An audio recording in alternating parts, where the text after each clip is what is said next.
Кога Русија ја нападна Украина, 10 лавови во мала приватна зоолошка градина станаа жртви на војната. Со војната се прекина финансирањето, а собствениците немаа начин да ги нахранат големите мачки или да ги стоплат в зима.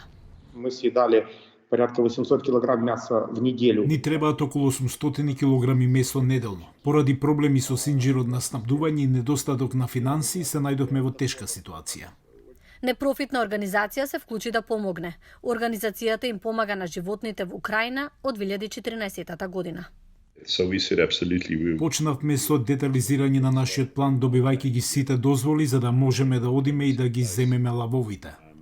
Деланге вели дека само едно место се согласило да ги преземе – прифатилиште за диви животни во американската сојузна држава Колорадо.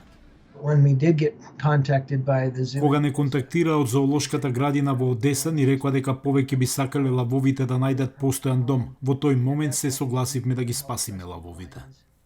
Прифатилиштето за диви животни платило за транспорт на 9 лавови од Украина во САД.